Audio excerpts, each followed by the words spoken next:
언제나 하나님의 일은 기다림을 통해서 이루어집니다. 때가 참에 우리 예수님이 우리를 구원하시기 위해 이 땅에 오신 것입니다. 예수님이 이 땅에 육신의 몸을 입고 오셨어도 예수님은 30년간 또한 기다리셔야 했습니다. 언제나 하나님의 뜻은 기다림을 통해서 이루어지는 것을 볼 수가 있습니다. 다윗이 사무엘을 통해서 기름 부음을 받고 바로 왕이 된 게 아니죠. 기름 부음을 받고도 정신적인 창난 증세를 일으켰던 사울 왕 곁에서 궁중음악가로서, 궁중음악 치유사로서 사울을 위해서 일해야 했던 것이 다윗이었습니다. 기름 부음을 받고 유다의 왕이 되기까지 최소한 10년 이상 기다렸습니다. 10년 이상 기다렸다고 해서 온 이스라엘의 통일 왕국의 왕이 된 것은 아니죠. 유다의 왕이 된 이후에도 7년 반을 또 기다려서 온 이스라엘의 왕이 되었던 것을 볼 수가 있습니다. 언제나 하나님의 뜻은 이렇게 기다림을 통해서 이루어지는 거죠. 오늘 말씀에도 창세기 41장 1절에 만 2년 후에라고 이렇게 말씀하고 있습니다. 1년 반도 아니고 1년 8개월도 아니고 1년 10개월도 아닙니다. 만 2년이 지나서야 하나님의 뜻과 하나님의 계획이 드디어 밝히 드러나게 되는 것을 볼 수가 있습니다.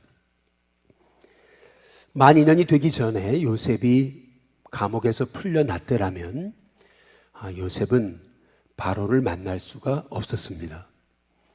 감옥에서는 풀려날 수 있었을지 모르겠지만 그러나 그가 바로를 만나서 애굽의 총리는 될 수가 없었겠지요. 만 2년 하나님이 계획하신 그 훈련의 기간, 그 기간을 우리가 오로지 기다려야 된다라고 하는 사실을 오늘 말씀을 통해서 볼 수가 있습니다. 만 2년 후에 바로가 꿈을 꾸잖아요. 하나님은 한 사람의 꿈을 통해서도 하나님의 계획과 하나님의 이상을 보여주십니다. 바로가 꾼 꿈은 자신의 꿈이 아니고 하나님이 주신 꿈이었기에 자신도 풀 수 없을 뿐더러 당시 애굽의 수많은 박수와 술객과 현인들도 바로의 꿈을 꿀 수가, 해석할 수가 없었던 거죠. 바로의 꿈이 무엇이었습니까? 바로의 꿈을 우리가 보게 되면은 꼭 헐리우드의 블록버스터 같은 그런 꿈입니다. 살찐 7 암소가 나일강에 서더니 파리하고 아주 흉악한 바짝 마른 7 암소가 나타나서 그 살찐 암소를 다 한순간에 훅 하고 그냥 먹어 삼켜버리죠.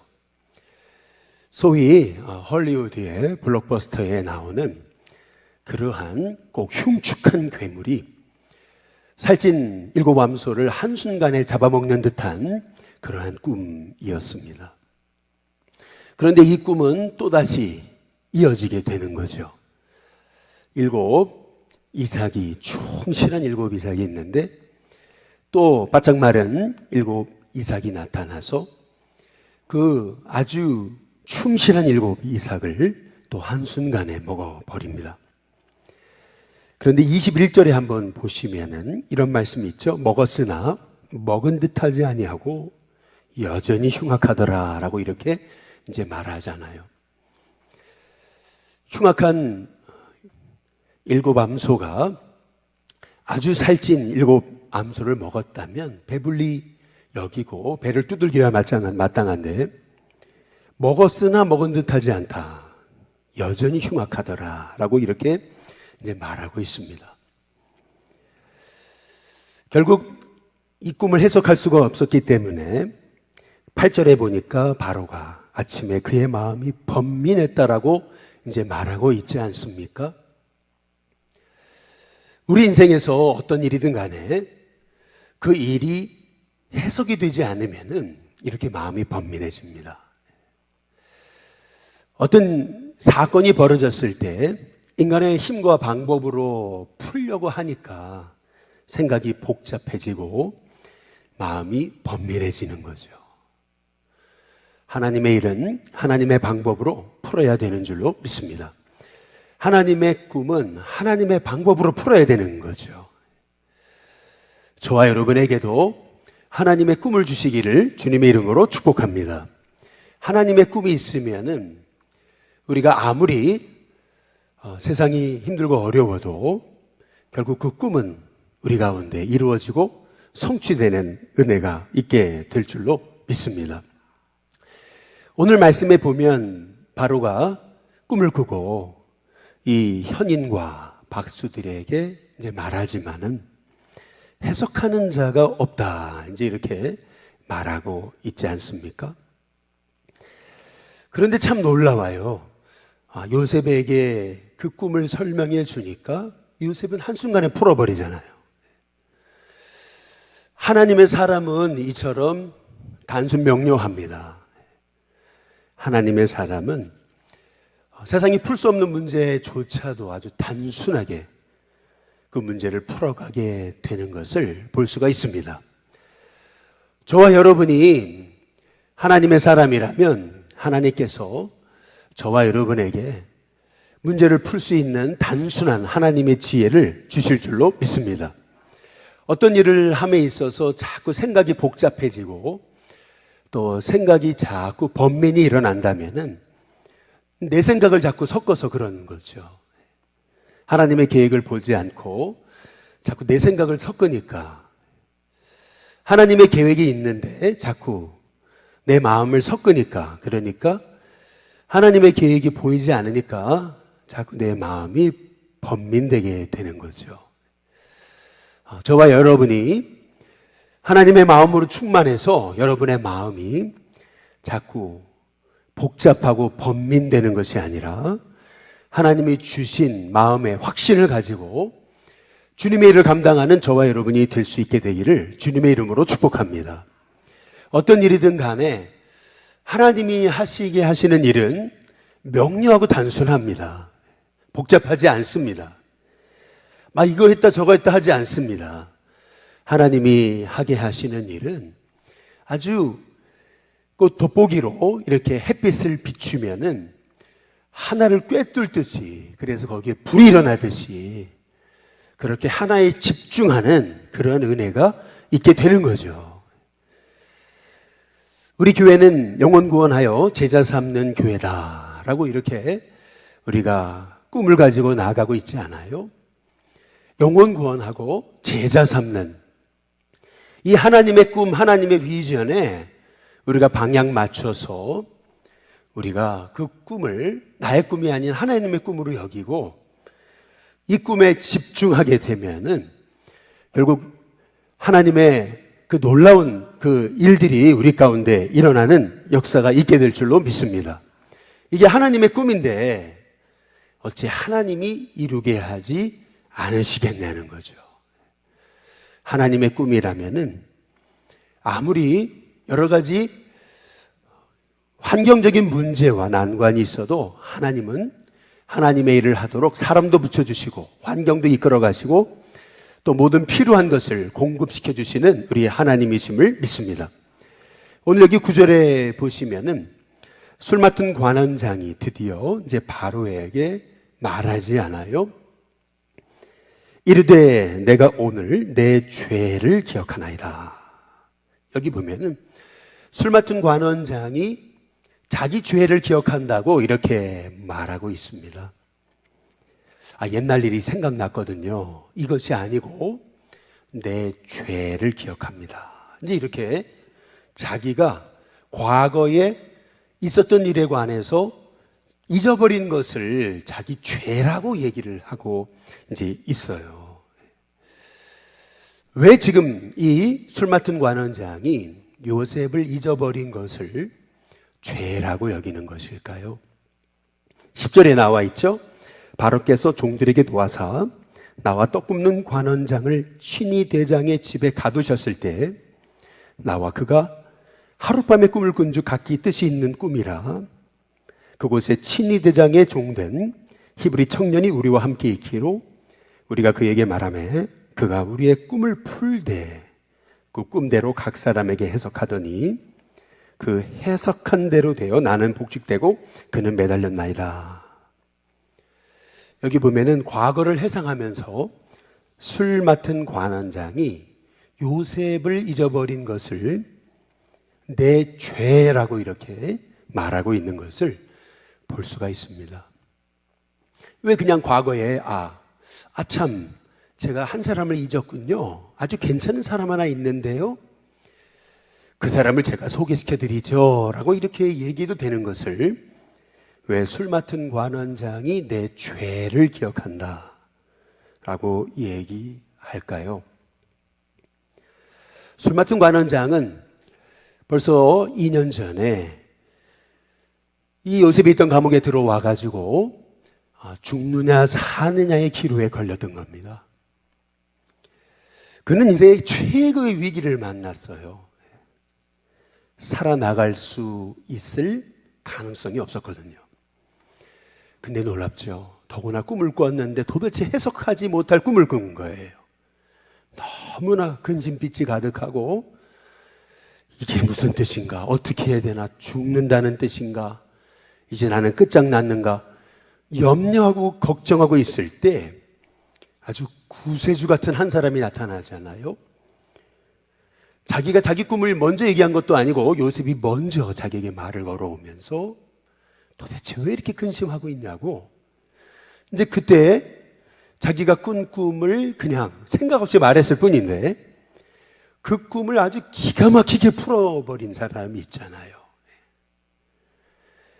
그러면서 요셉이 했던 말이 있잖아요. 나는 여기에 끌려올 자가 아니고 나는 히브리 사람이라고, 히브리 청년이라고, 나는 여기에 갇힐 일은 한 번도 하지 않았다고, 당신이 잘 되어지면은 꼭 나를 잊지 않았으면 좋겠다고 이렇게 요셉이 그에게 아주 간곡한 부탁을 했던 것을 이제 볼 수 있지 않습니까? 그런데 이 술 맡은 관원장은 잘 되더니 까마득히 요셉을 잊어버리고 말잖아요. 지금 이 술 맡은 관원장은 소위 나는 은혜를 몰랐던 사람이다. 나는 은혜를 잊어버린 사람이다.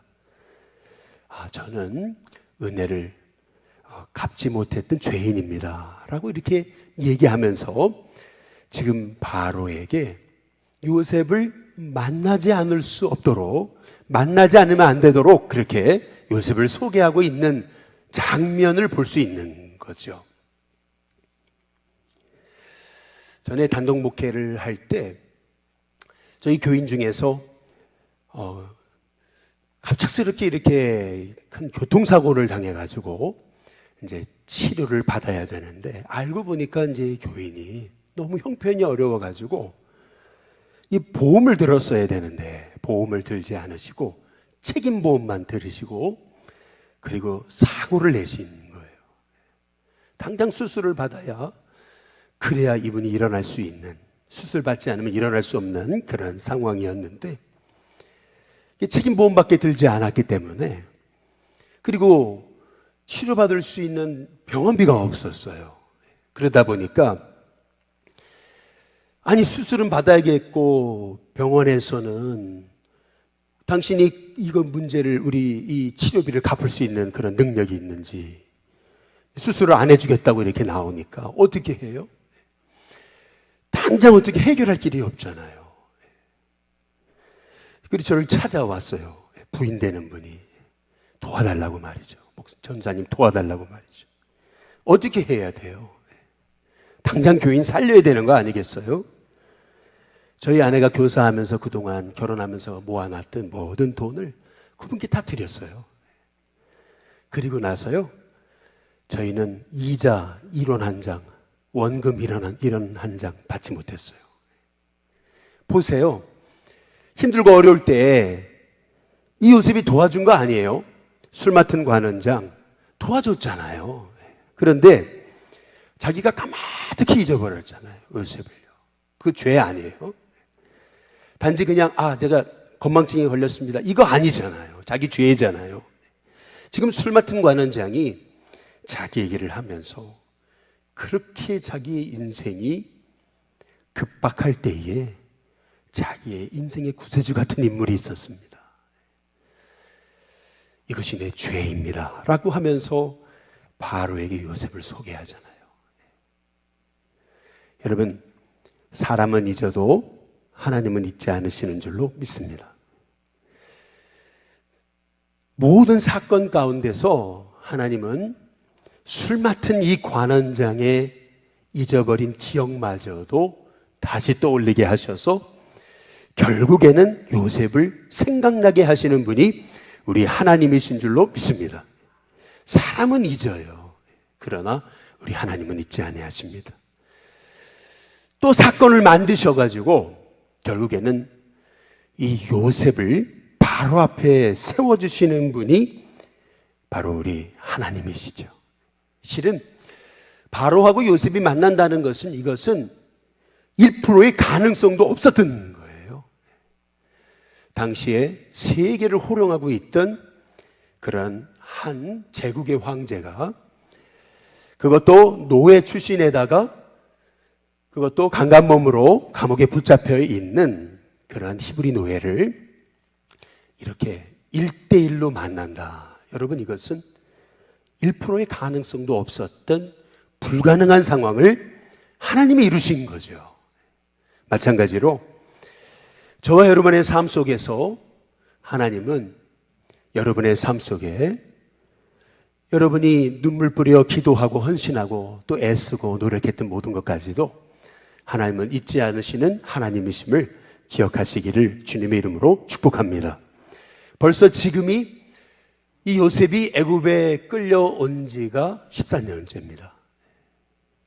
지금 13년 만에 13년 기다린 거예요. 17세 소년으로 애굽에 끌려와 가지고 벌써 30세가 됐습니다. 그 13년간 보디발의 집에서 눈물 흘리면서 그렇게 애쓰고 헌신하고 희생하고 섬겼던 일들, 그리고 감옥에서 그렇게 밑도 끝도 없이 그 감옥에서 나는 이렇게 잊혀지는구나 라고 절망했을 그 시간에 하나님은 술 맡은 관원장에게 요셉을 생각나게 하시는 거죠. 인간의 절망이 하나님의 역사의 시작입니다. 저는 요셉이 감옥에서 풀려나리라 생각을 해봤을까? 이런 생각을 해보게 됩니다. 만 2년이 의미하는 것이 뭡니까? 자기가 할 수 있는 건 다 해봤잖아요. 지금 할 수 있는 건 다 해본 거예요. 최선도 다 해봤죠. 노력도 했죠. 또 술 맡은 관원장이 풀려날 때 인간에게 하소연도 해봤죠. 그리고 나 좀 생각해달라고 그렇게 청탁도 해봤죠. 다 해봤잖아요. 근데 안 되잖아요. 그런데 하나님은 결국 하나님의 계획을 요셉에게 이루시는 하나님이신 줄로 믿습니다. 저와 여러분의 삶 속에 아무리 내 뜻대로 안 되는 것 같아도, 내 방법대로 안 되는 것 같아도 하나님은 저와 여러분의 눈물과 희생과 헌신과 땀방울을 기억하시는 하나님이신 줄로 믿으시기를 주님의 이름으로 축복합니다. 하나님의 뜻이 이루어지기 위해 하나님은 우리에게 기다리라고 하십니다. 그리고 바로에게 그의 꿈속에까지 역사하셔서 하나님의 계획을 보여주십니다. 바로의 꿈은 바로의 꿈이 아닌 하나님의 꿈이셨습니다. 하나님의 계획이셨습니다. 바로의 꿈은 바로의 꿈이 아니라 하나님의 꿈이었기 때문에 하나님의 꿈을 꾸는 사람을 통해서만 그 문제가 해석될 수 있었던 거죠. 바로 저와 여러분이 이렇게 하나님의 꿈을 꿀 수 있는 하나님의 종들이 되시기를 주님의 이름으로 축복합니다. 하나님의 꿈을 꿀 때 우리의 마음의 번민이 사라집니다. 하나님의 꿈을 꿀 때 마음의 복잡함이 사라집니다. 하나님의 꿈을 꿀 때 이 땅에 죽어가는 영혼을 살리는 그러한 하나님의 종으로 쓰임받는 역사가 일어나게 되는 줄로 믿습니다. 한 사람이 중요합니다. 요셉 한 사람이 애굽에도 끌려갔죠. 감옥에도 갇혔죠. 잊혀졌죠. 그러나 그 한 사람을 통해서 하나님은 하나님의 일을 이루시는 것입니다. 예수님 한 분을 통해서 우리의 죄가 용서받게 되는 것입니다. 마찬가지로 저와 여러분 한 사람이 중요합니다. 우리 한 사람이 하나님의 꿈을 꿀 때 저와 여러분의 삶의 자리는 바뀌는 은혜가 있게 될 줄로 믿습니다. 저와 여러분이 요셉과 같이 하나님의 꿈을 꾸는 하나님의 사람이 될 수 있기를 주님의 이름으로 축복합니다. 사람이 잊어도 하나님은 기억하신다. 나의 절망은 하나님 역사의 시작이다. 아무리 내 뜻대로 안 돼도 하나님은 하나님의 뜻을 나를 통해 이루신다. 우리는 하나님의 꿈을 꾸는 사람이다 라는 믿음을 갖고 우리가 달려가게 될 때에 결국 하나님은 생각지 못한 한 사람을 통해서 저와 여러분의 인생의 길을 여시는 하나님의 사람, 하나님이심을 기억할 때 오늘도 우리의 삶에 인생의 문제가 풀리지 않고 기다림의 끝이 보이지 않아도 하나님의 약속 붙들고 기도함으로 요셉처럼 여러분 한 사람을 통해서 묶인 것들이 풀려지고 또 낙심하고 절망한 자리가 소망이 되고 또 여러분 한 사람을 통해서 수많은 영혼이 구원받는 은혜가 있게 되시기를 주님의 이름으로 축복합니다. 찬송가 우리 393장 우리 함께 찬양 부르겠습니다.